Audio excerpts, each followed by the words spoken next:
Everybody's got a story. You just have to listen. Hola, I'm Joe Pardavila, and this is Good Listening. You've probably seen those commercials where TikTok talks about the impact their app has on small businesses and how much money they make because of the app.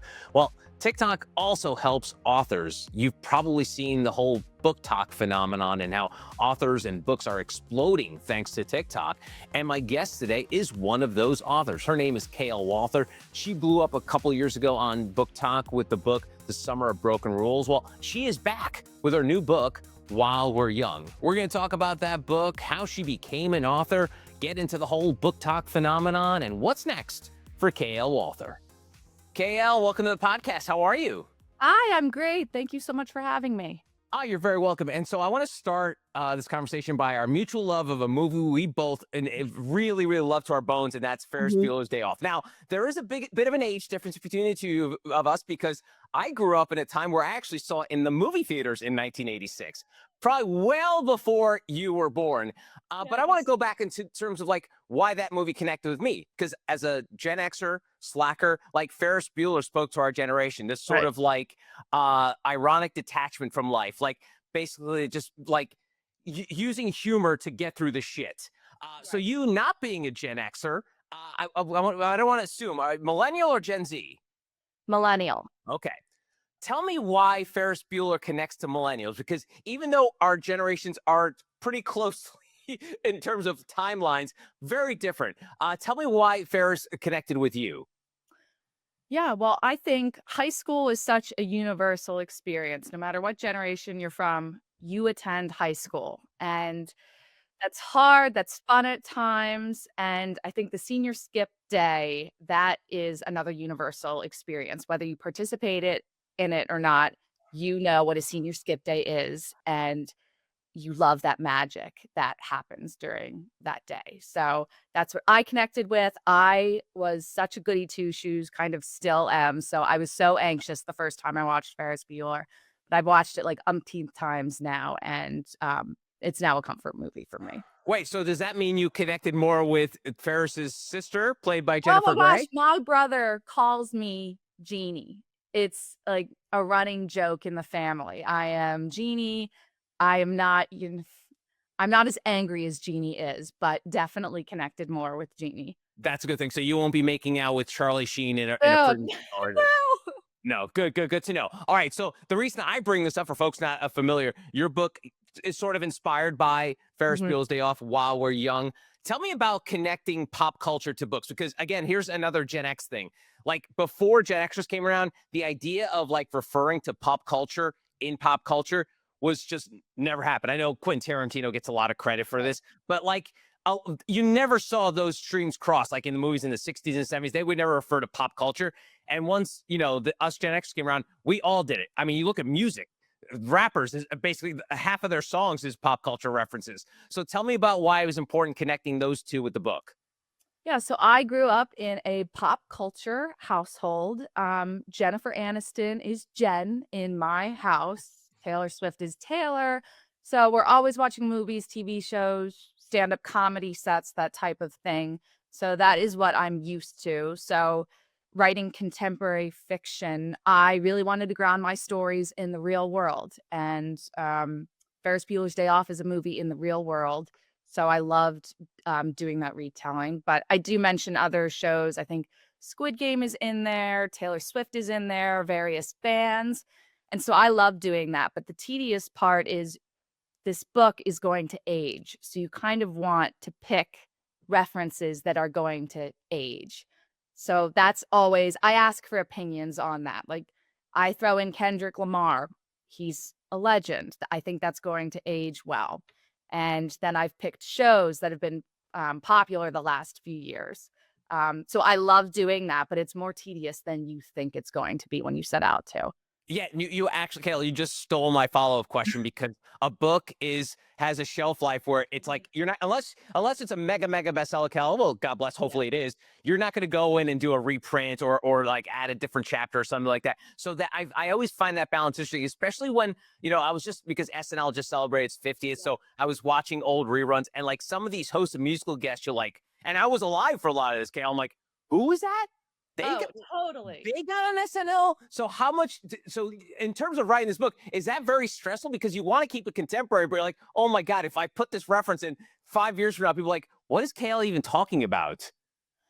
Yes, it's stressful. I do whatever I want first, just to even get words on the page. And then when I go back and revise, I, kind of skim their career. I think about it more. I think about why I love them and why they need to be in the book. And then I ask my mom, who's a Gen Xer. I'll ask my sister, who's a Gen Z, just to make sure there is that crossover and you're going to recognize it and not go, why did they host SNL? Like that type of thing. Awesome, awesome, awesome. So let's talk about this, your home life and becoming a writer, because I think for a lot of people, especially in school, like I want to be an author, or I want to be an actor, and these roles and jobs seem so exotic, but you're like, how do I even do that? Like, Kayla, I spent the majority of my life working in radio, but like I grew up as a kid of immigrant parents. I'm like, how would I make that jump? And I luckily, got an internship. I worked my way up and did all that. But the idea of a writer, it's sort of like I always say, like actors and authors are very entrepreneurial because at first Yeah. you're your own boss. No one is going to care more about your work than you do. So tell me about those steps you took for maybe someone who pops this and this comes across on someone's YouTube feed about like, what were those first steps to become a quote unquote professional writer? Because anybody can be a writer and everyone should be a writer if they want to. But the idea of making that like sort of a career, how did that happen for you? Right. So I like to say anyone who writes is a writer. But for me, you're not an aspiring writer. If you write, you write. I'm just thinking of people's once upon a time their Twitter bios. You don't need to put aspiring in you. If you write, you write.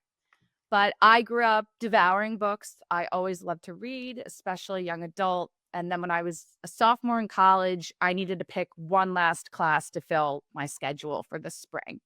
And I was an English major. I loved lit classes, but I had a talk with myself and just said, you can't take an additional lit class. It's going to be too much reading. So I saw fiction writing workshops and I just thought, you love to read. You've kind of thought about writing. Let's take this class and see if you can actually write. So I remember the grad student who taught it. He was amazing. He said, you can submit short stories, or if you're writing a novel, you can submit excerpts of the novel. The idea of writing a short story terrified me. It just terrified me. So I started writing a novel for this class. I think I turned in 3 chapters and you get feedback, and I just became obsessed with it. Um, I wrote outside of class all the time. I played ice hockey at UVA, and we would be on the bus going to games, and I would just be on my computer. And my teammates were so sweet. They'd be like, don't bother her. She's writing a book. So I finished a first manuscript, which no one will ever read. It's very important to me, and it's given me so many ideas and skills, but no one needs to read it. And then I immediately started a second manuscript. There were side characters in the first that I just fell in love with and needed to tell their story. So it wasn't really till I finished the second manuscript that I thought about publishing it. And my professor at the time was a published author, so I chatted with her and she kind of enlightened me about how the process works. And the first step was finding a literary agent. So I started all of that research.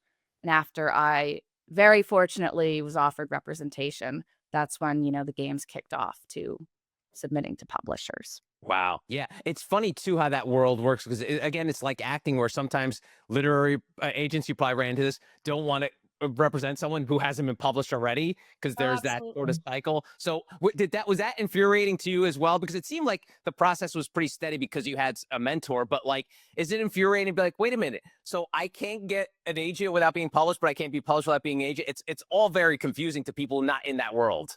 I never really thought about it that way. I am a very hard worker and put my blinders on to stay in my lane, so to speak. So I just knew I wasn't published and I wanted to, wow an agent so I could be published. I read a lot of different writers' discourse on, Twitter at the time and Instagram, but I never really thought about, well, I haven't done this, so I'm not going to be able to do this. It was just really working hard towards getting what I wanted. Good for you. But part of that is rejection. And I read this quote of yours that you said, rejection is always a tough pill to swallow. I've written several manuscripts that I love and I believe should have a place on the shelf, but it seemed destined to stay on my laptop instead. Tell me about that part of it, because We just talked about the end of the rainbow thing where you get the agent and you get Yeah. published, but along the way there's rejections when it comes to those manuscripts. How did you work through all that? Yeah, so I did get an agent on my first manuscript, but there were a lot of rejections on that manuscript before that. So one of the reasons was my manuscript was way too long for the genre. That was something I did not research at all. I just wrote the manuscript, but it was 20,000 words too long. So Whoa. I know. It was so enlightening. And it's a testament to how much my agent does love my book, my work, because she did offer on that way too long manuscript, and then obviously said, "All right, we're slicing this." But yes, it was always a disappointing day with rejections, and I admit I don't remember all the logic now, but it was the length or the pacing, which is code for the length, or they just didn't connect with the characters, and that's hard for me because I obviously connect so much with the characters. But when I got a rejection, I don't know, I would buy myself, like, a treat. I would talk to my mom about it, and then I would always send out query letters gradually. You don't send out a huge batch at once. That was something I learned. So, if 2 people rejected me, I would send out 2 more queries. So onwards and upwards, I hoped. So you were basically David Foster Wallace in the world of like beach reads. Is that what you're trying to do? You're like doing a 10,000 page I book. was long. I just loved the characters so much, and oh my gosh, and, it was a boarding school manuscript. I went to boarding school, so I just and my dad did as well, and I had all of this material and just wanted to throw it into one book, so That's funny. You mentioned a couple times the love of characters, and you've said that a lot of the characters are stitched from real life people. So tell me how that affects your real life. Do your friends and family members be like, "Hey, Kale, is that me you're writing about?" Like, how do you work with that? Because if it is so close to where you're coming from, I'm sure there's going to be a lot of people in your life who see themselves in your characters. so I absolutely do not just drop people into my books. That's not fun for me at all. I usually take threads from different, people, so there's a lot of my sister in my female characters. There's always a dash of me. There's a lot of my cousin, or maybe just this cool girl that I went to school with. Or a male character will have my brother's sense of humor, my godfather's, love of cooking, something like that. But my first book was published a few months after my fifth high school reunion, which is always a big deal. We always come back for that. And I did have dinner with a friend a few days before, and she mentioned the book. And she said, I can't wait to figure out who's who when I read it. And I said, you can try to do that. I don't think you're going to be very successful because that's not how I write. But by all means, go for it. I think you're just going to recognize one colorful teacher who had to be in there. That's awesome. Good. Well, at least you didn't cause any controversy because Oh, sounds like no, you have a close knit not that I family. know of. Not that you know of. Right, right, right. Yeah. Now you're one of these many authors that got a nice little spring from BookTok.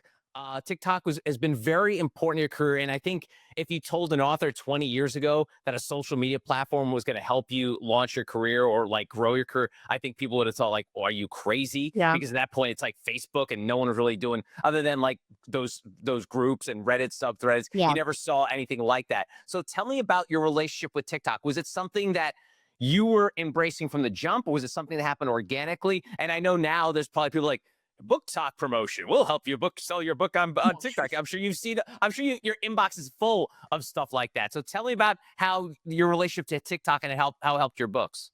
So I do not have a TikTok. I just I'm not that technologically advanced to create a video. And then I did have it for a brief period of time, but I loved it so much that it became very distracting to my work.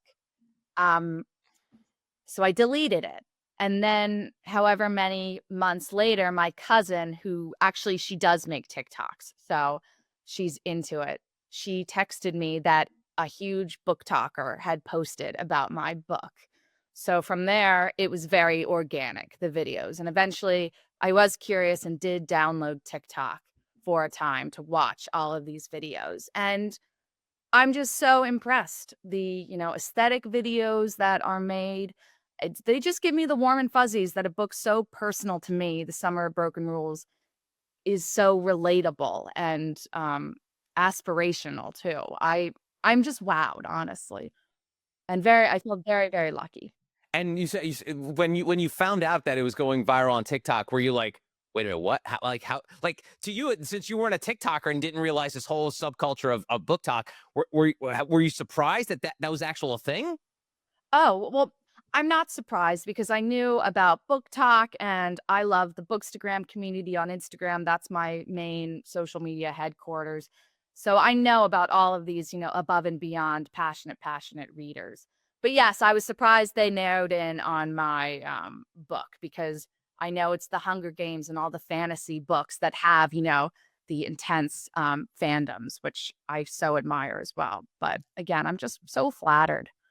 It's amazing how books like yours, even like the Colleen Hoovers of the world, Mhm. that like find, because again, like you said, it's usually a genre book that has, whether it's a Potter or Lord of the Rings, that has like this Yes. like heavy fandom. I mean, I guess the closest thing probably for your generation is probably like the Twilight books to have that Oh, kind of yeah. fandom. Were you one of those? Were you a Twilight kid? I had the book on the corner of my desk in 6th grade and would read it, during breaks, and I think that made young adults so accessible for so many people. We were talking about that at a festival a few weeks ago. I was not into the whole series, though I was team Edward, and I did see the movie with my best friend. So I admire it so much. I was not, a diehard fan, though. Okay. What did you think of the adaptation? Because I think that's, and I'm sure this is probably a part of your life now too, because I'm sure someone's going to be calling KL in the age of like, hey, let's talk about adaptations. But like in terms of like adapting from the way you envision the book to how they executed in the films, what was just, I don't need like a letterbox review or anything like that. But like, what did you feel like? You feel like it captured like what you were reading? I think it did at some points. I'm 29 now, so it was so long ago, but I think I always looked at adaptations, as reinterpretations of the original art.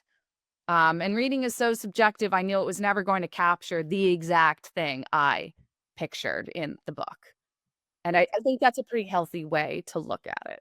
I think the one thing is like it's funny how stuff will play better on a page than it will in movies. For example, like and I know you were Team Edward, so the whole thing where Jacob imprinted himself on the baby at the end of the last movie. Like in the book, it probably doesn't seem as creepy, but then when you see Yeah. a Oh, fully so grown true. Taylor Lautner like falling in love with a baby on screen, it's like this is freaking weird. I never got that far. I heard a little bit. It was, ugh.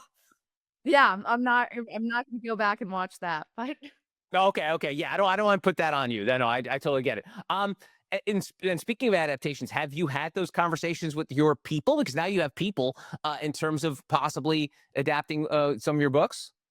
well, I get a lot of Instagram messages from people wanting me to adapt the books, and I am so just flattered, but at the same time, it is not my decision whether we adapt this book. In some respect, it might be, but there is some interest. I mean, that it seems to be such a hot genre now with The Summer I Turned Pretty being the most recent success. So, I mean, hopefully in the future, I know the last season of The Summer I Turned Pretty is coming out, Mhm. summer. So, I think we need our, beachy romance fix after that. That's awesome. Tell me about the cyclical nature of books, because what I find fascinating is I think it's the only like sort of medium that does this, where you could come across an author's like third or fourth book and be like, holy shit, I love this author. Let me go back and read books one, two, and three. And you see this with a lot of, I mean, Colleen Hoover was an example. She wrote several books Oh, yeah. before it ends with us. And then all of a sudden people are like, oh, let me see what this, oh, I like this Faraday. I like this other book. I mean, going back to Gen Xers like John Grisham, like everyone Yeah. thinks The Firm was his first book, and no, it wasn't. And then people go back. Is it funny how people can sort of connect with you like in the not that you're in the middle of your career, but like you've already published a bunch of books and now people are finding you and going back and reading the other books? That must be so cool. It is. A lot of people think The Summer of Broken Rules is my first book. It's actually my second one. My first was published in June 2020, so lockdown, nothing was open, so it didn't have as splashy a release as we were all hoping. But those characters, again, are so important to me that I always like to say, "No, it's the second book, and the characters from the first make appearances in the second." So that's kind of my pitch for why you should go back and read, my first one. But I love it. I love when I get a message like they read The Summer of Broken Rules and they loved it so much. I love that I can then point them to my other books, so that they get, another fix. Yeah, that's really cool. I love that. I wonder it is because I know like in a lot of mediums there is sort of like a highfalutenness to it. Like there's like it's we're just coming off the Oscars, so Mhm. movies like Honora and the Brutalist win all these awards where probably like 99% of the population on the planet never even saw those movies. Although personally, I loved Honora; it was my favorite movie last year. But when it comes to books, you have this sort of highfalutenness too. There's like the literature and the elevated fiction, and then obviously the world that you play in. Is that something that because I know sometimes you'll see authors be like striving for like I don't want to be subjected to just this genre. I'm more than this genre. Is that something that gets into your brain, or is this just something that I'm projecting? Not for me. I love reading on the beach. I wanna write books that you can just pop in your tote bag and read on the beach or in between your classes. I love my easy breezy young adult romance. It always, does it for me, and it seems to make a lot of people happy, so I'm gonna keep doing it. Good for you. So no jealousy of like, hey, I guess I'm never gonna win a Pulitzer. That's not something Not something really, that you not think right about. now, at least. Yeah, not right now. Right, right. Yeah. It could, right? Oh, absolutely. Good for you. In terms of like where you go in terms of your career, you mentioned the fact that you love this genre and writing this, and you've seen a lot of cases where an author who's known for a certain genre will try to, spread their wings and try something else. Have Mhm. you played with that? Be like, hey, maybe I want to do a historical fiction. I don't know. I'm just throwing up a random genre up Oh there. my Are god, there other genres you want to play with?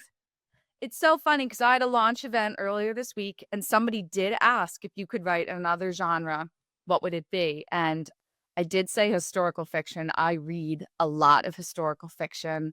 My grandparents have been married for almost 70 years. I have all their letters that they wrote back and forth to each other in college, and I love to read them.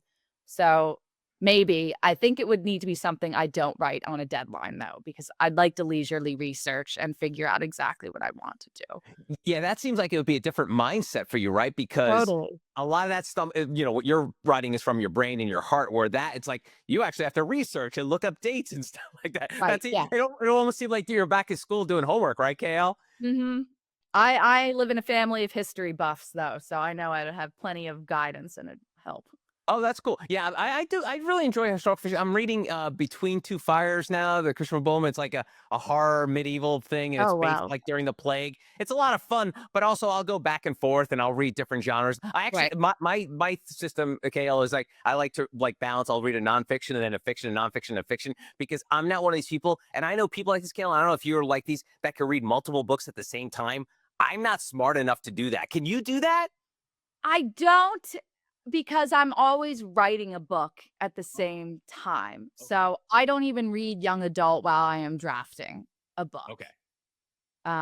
It's I don't want to be unintentionally inspired in the wrong way. And there's also a healthy dose or not so healthy of imposter syndrome because the book I am reading, it's been through so many drafts and polished again and again. And while I am just writing, my word vomit first draft, you don't, your mind does not really connect that. You just think this book is so good and mine is so not good. And it's not so I just set young adult aside for my, drafting breaks. Oh, good for you. So what do you read when you're drafting? Is that when you go into the non historical fiction kind of stuff? Yeah, historical fiction. I love a good young adult fantasy book.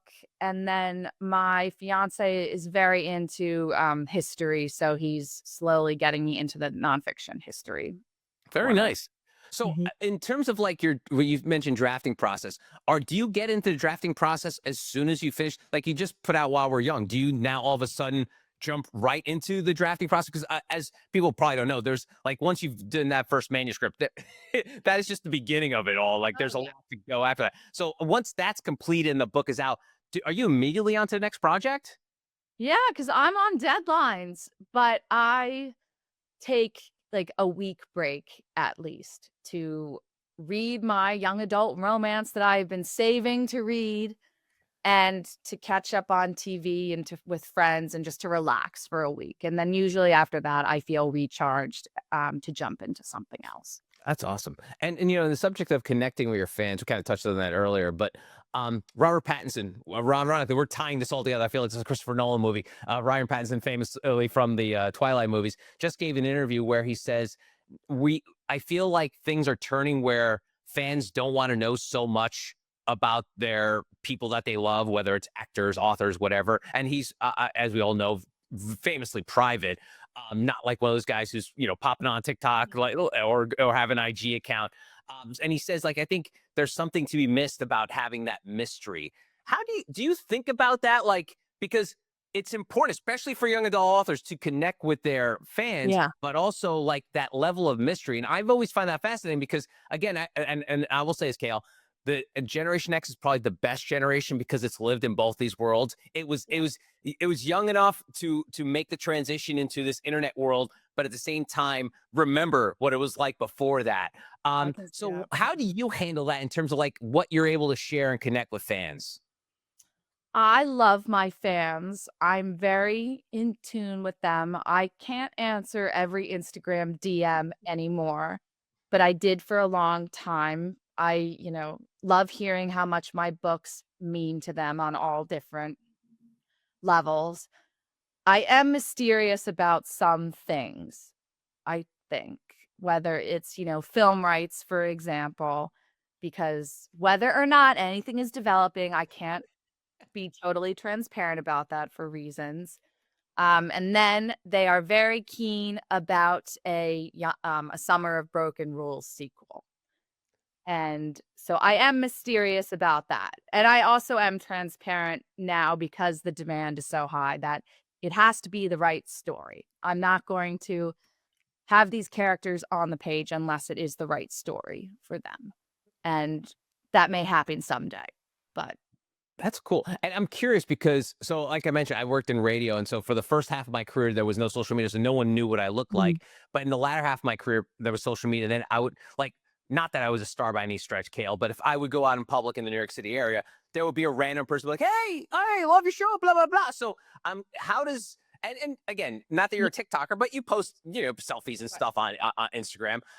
What are some of those interactions in IRL like? Because it sounds like they're super active online, but in real Yeah. life, what's the most random one that you've run into someone? So I was in Krakow this past October for their big book festival. My Polish publisher brought me over, and that was so surreal. And I did a meet and greet. I had a couple events.